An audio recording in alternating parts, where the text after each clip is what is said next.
between my real estate ventures and my company that was doing government construction was worth close to $100 million. Well, '08, '09 happened, and I went from being worth that to a rather large negative number.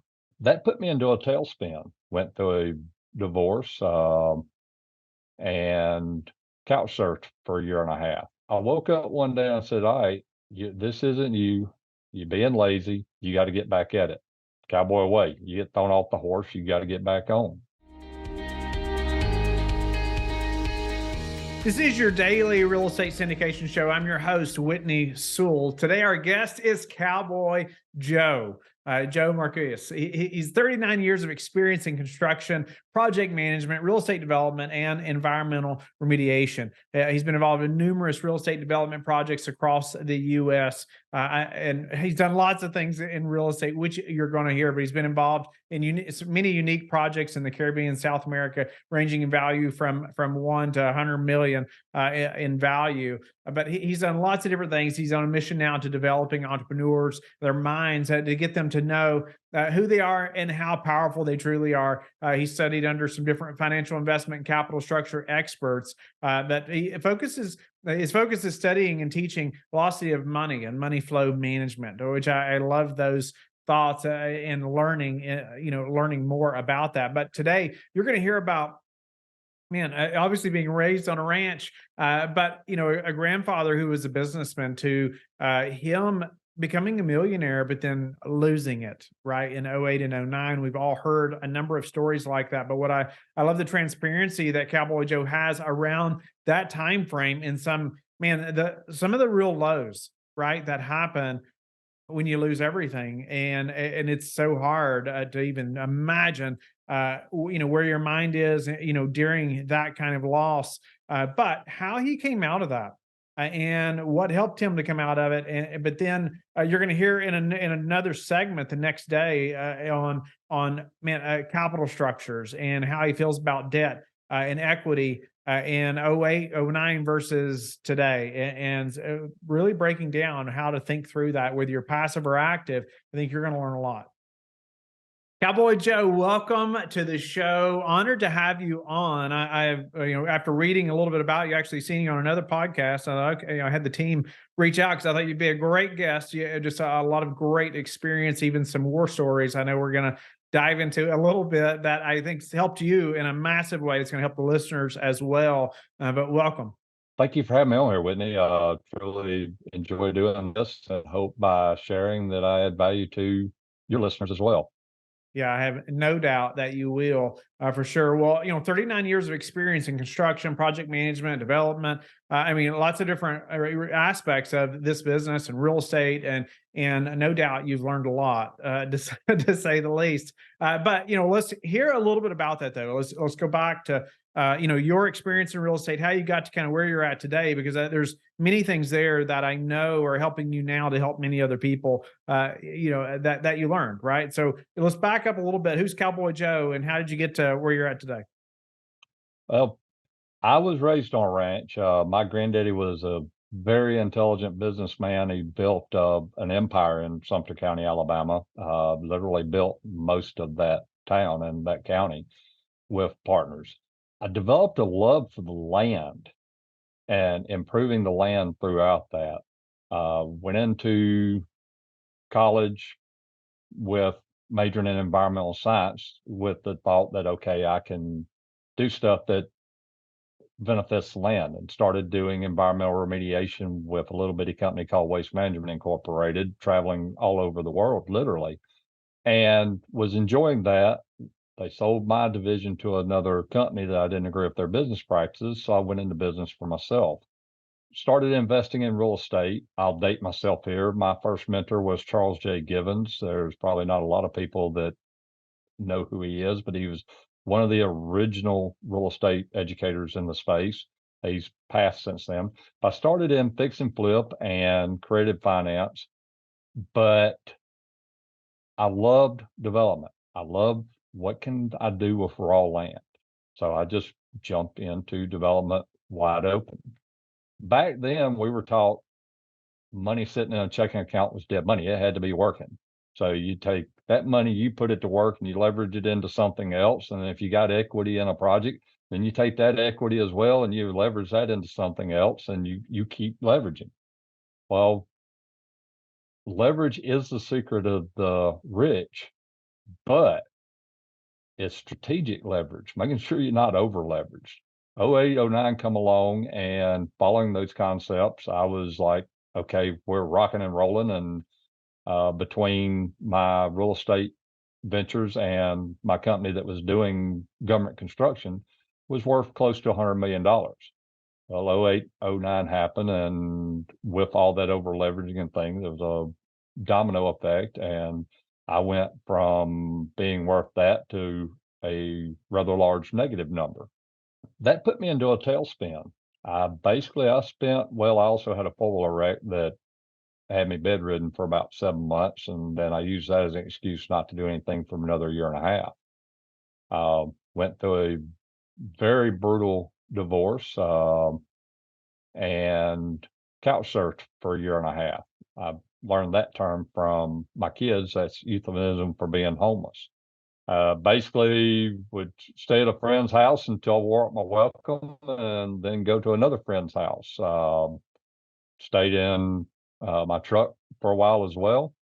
But I woke up one day and I said, all right, this isn't you. You're being lazy. You got to get back at it. Kind of cowboy way. You get thrown off the horse, you got to get back on. So started doing the exact same thing that made me a multi-millionaire the first time around. And I felt like I was hitting my head against a wall, hitting the ceiling, couldn't go anywhere. I actually felt I was going backwards, doing the same thing I did that I know made money. So I started having the thoughts, okay, was I lucky the first time? Did I truly deserve that? Is it me? And then just all the self-talk that we go through when we perceive we're not being successful. So I was fortunate. I ran across he's a friend, a mentor, and a partner, a book called Chasing Success by Dr. Alok Trivedi. Well, when I clicked on the link to buy the book, it said, well, book a call with the author. And I'm like, yeah, right. Like you're going to talk to the author. I booked it anyway, and not to go too deep into it, but we had a talk. And one of the things he said, until you get rid of that anger, you're going to stay stuck and you're not going to go anywhere. Well, I laughed at him. I said, Doc, if you told 100 people that knew me that I was an angry person, they'd laugh at you too. And he said, well, you keep believing that. And I sat there for a second and I'm like, well, okay, maybe he knows something, because I was an angry person and I'd stuffed it so deep that I didn't even realize I was an angry person. But I was operating from a point of anger and resentment and even shame and guilt over all of the events that happened in my life. And that's the thing. We're all running on programs from root experiences in our life, from birth all the way up until where we are currently. And until we learn how to deal with those root experiences and actually understand that everything serves us, and being able to see both sides of those experiences, they continue to control our decision making processes. So events that happened to me when I was 6 years old were still controlling my decision making processes, although I was a 50-year-old, quote, mature adult male.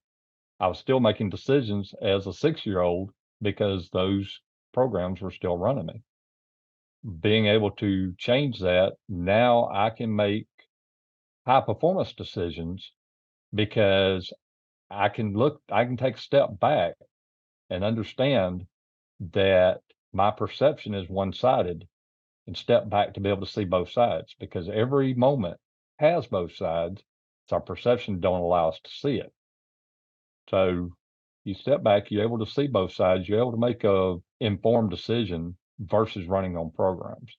And that's really what I focus on now, is helping other people with the tactics and strategies to become financially independent, but more importantly, the consciousness that is controlling them behind it.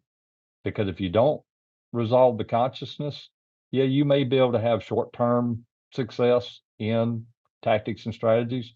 But let's face it, if anybody else has had success in tactic and strategy, it's a proven tactic or a proven strategy. The only difference is one person's consciousness is different than the other person's consciousness. You can take two people in the exact same area with the exact same resources doing the exact same thing. One will be successful and one will fail. The only difference is that consciousness. But more importantly, a lot of people say mindset, but it's not up here. When you get it into your heart where it counts. Yeah. Wow. That's I I was thinking about what you said, about you built a company over, worth over 100 million, and obviously 08, 09 happened, and you said you went to a negative number. At that point, you're bedridden for 7 months, horrible divorce, even homeless to some degree, it sounded like. And so that is a hard place, right? To be in. And now, tell me the name of the book again. I wanted to get that down. It's Chasing Success, Dr. Alok Trivedi. Awesome. Uh, Well, yeah, I just appreciate your transparency, because I know that so many probably weren't worth 100 million, or didn't have a business worth 100 million, right? Even before 08 or 09, but still lost everything and haven't recovered, right? Haven't gotten back off the couch again, for lack of better analogy there, but it's so true. And so I just appreciate, your willingness to share so openly about it. But really, you coming to the point to where it's like, hey, this is not who I am. I've got to, I can go do, I can go, I can go make things happen again. But you talked about how you got up, you got started, but like you were struggling to go anywhere, right? Or it seemed like, right, you were doing some of the same things. But what, was it talking to that author then? What was the next thing that really helped you to transform the direction or the path, that you were going in? well, I actually went through Dr. Trivedi's Ultimate Rewire program, where he actually teaches you his processes that he uses to rewire your brain. You create new neural pathways, you strengthen those pathways, and you actually dissolve old pathways because, and it's completely different than NLP, and all of those are great procedures to do, but you're putting that experience in a box and putting a lid on it and managing it.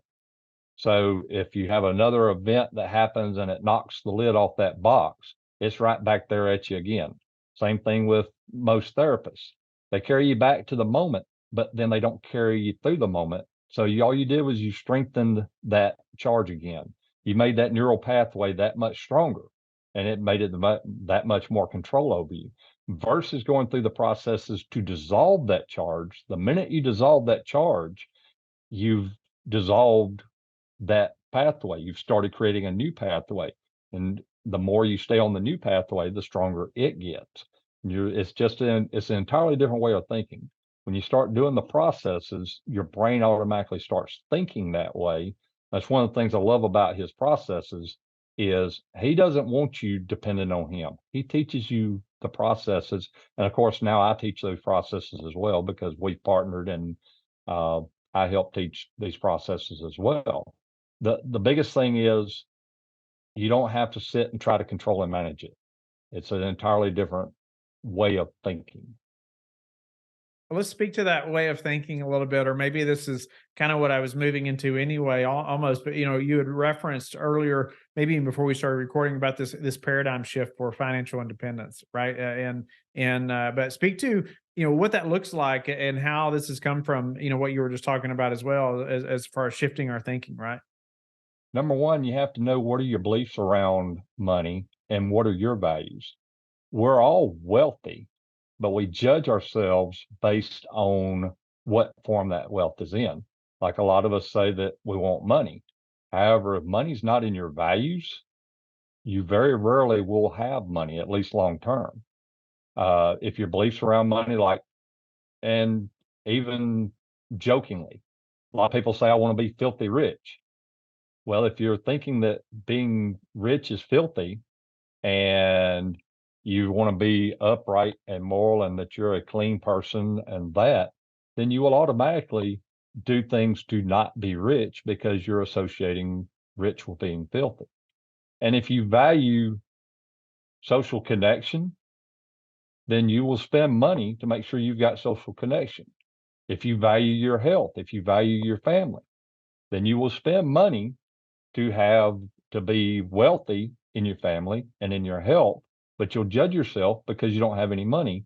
You don't realize that you've spent that money on what you do value. Now, there's ways to raise your value of money as well. It doesn't matter if it's not in your values to start with. The key is knowing what are your beliefs first, what are your values, and then choosing what values you want to change, what beliefs you want to change, and realizing that wealth is all 7 areas of your life and empowering all 7 areas of your life versus chasing one area at the detriment for the other. So if you're chasing money, you may destroy your family in the process or your health. Ask me how I know that. I destroyed both my health and my family in the process of chasing money versus empowering my life in all areas. I love that. Just thinking about wealth not being just about the dollar, right? And I can personally relate to this in a big way. It's seen way through my childhood, my father, his childhood. Like I can look back and I can think about how he was affected and I was by money early on, right? And how that changes so much about the way you think about money and wealth in the future by what happened, as a child. And so, but I love, thinking about, man, wealth not just being about a dollar, but about so many different areas and what you value. Speak to what different areas are you referring to, and how do we, I guess, have some kind of balance there if there's a such thing as balance? There is balance. The universe is always in balance. It's our perception doesn't allow us to see it at times. Um, the 7 areas of life, at least as far as I'm concerned, is mental. Are you doing stuff that is mentally stimulating you each day? Learning falls under mental, teaching falls under mental. Uh, are you growing every day in that area? Are you doing stuff that inspires you? Or are you doing the same repetitive stuff day after day because you don't want to engage your brain and you want to check out from the world?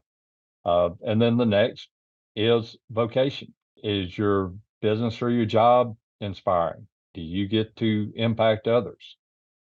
Or again, are you showing up for work to get a paycheck and that's it? Get home and veg out or break out the alcohol to escape from it all. And then financial is the next. Are you having trouble managing money? Can you not keep it? Or are you able to save and invest and money's easy for you? It's different levels and different scales on all of it. Now, on the money side, my granddaddy taught me something or told me something at a young age that it took me a long time to grasp. It's really simple, but he said, money's a lot like cats. And I'm like, how is money like a cat? So think about it. If you chase a cat, how easy is it to catch a cat? And if you actually do catch that cat and it doesn't want to be caught, you usually get clawed, scratched, and beat up in the Usually let process of go of letting it, the right? cat go. Whereas if you go over in the corner and start doing something the cat's interested in and ignore the cat will come bug the fool out of you to get your attention. So it took years to realize that he was right on that, but money is a lot like cats. If you chase it, it's hard to catch. If you go do something it's interested in, it's fairly easy. And then social.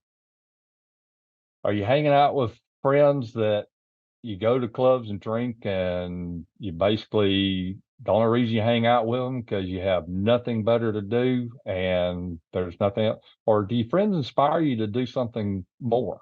Are they talking about how can we impact the world? Or are they talking about who's running around who and different things like that? Your social circle. Your social circle, you can be wealthy in that without having money easy. And then family. Well, here's your attitude. You show up for family get together as your thoughts are, man, do I have to do this? Get me out of here as soon as possible. Or you sit back and you see both the war and the peace in the family and love both sides of it and realize that that's your family and inspired by it.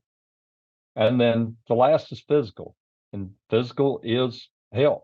What is your physical health? And you cannot truly be wealthy without your health.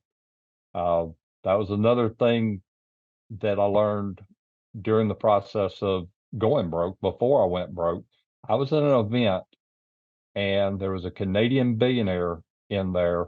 They had to wheel him in a wheelchair with oxygen strapped to it. We had a conversation, and we're talking about a multi-billionaire. And this was back in the early 2000s when a multi-billionaire was a pretty More big rare. deal. Yeah. And he truly made me realize the value of health because he could do nothing. He had billions of dollars and could do nothing other than where they wheeled him in that wheelchair. Versus I still had my health. Had aches and pains, but I could still physically do what I wanted to do. Yeah. That's when I really put a higher value on health and realized that without your health, you don't have anything. And then last is spiritual or service. How are you serving the world? The currency of the universe is service. If you serve people and you have self value, you will have money. Now you have to raise your self value, because if you don't feel worthy of money and you don't value yourself, then nobody else is going to value you, and yeah, you won't have money. But if you're truly serving people and putting what's best for them at the forefront and you have a value of yourself, money's easy. Do you have a routine, Joe, of like how you think about these things, or how often individually you think about them, or how you plan? Because it takes being very purposeful, right? And I've thought about a number of these things for myself, but it's I find it's, you can go months and months and months, and it's like, well, I hadn't really done anything towards this thing or planned for this thing, or been very purposeful about it, so it doesn't go anywhere, right? But how do you plan, or is there an annual thing or monthly thing? I don't know, that you are purposeful about each of these things. Well, I spend 30 minutes in the morning, first thing every morning, on evaluating what are my views on different things, like what events happened the day before, what moments do I feel that I have a one-sided perception on, and then I do the process to balance that perception and be able to see both sides of that moment. Because again, the universe is always in balance and every moment has both sides, but our perception won't allow us to see it. So I make certain that I balance out every morning on that. And the more you do that, your brain will literally start doing that process in every moment to where you're not doing as much work.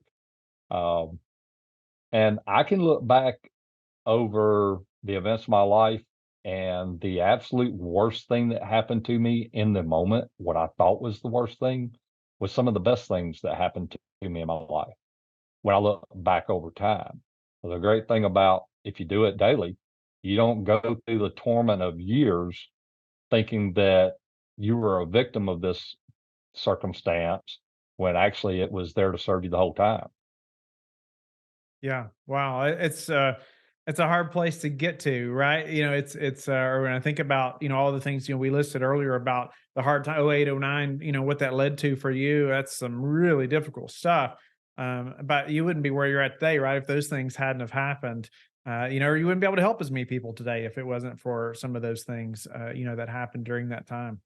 Everything has built me to the person that I am today. I love the person that I am today. Um, and there's a few other little tools and tactics. One's called the mirror law. The mirror law basically says that the seer, the seeing, and the seen are the same. So anytime you see somebody that you have judgment toward, look and see where you're doing the same thing in a different form, because it's the universe waking you, trying to get you to wake up to see a side of yourself that you're not willing to realize and learn to love that side as well.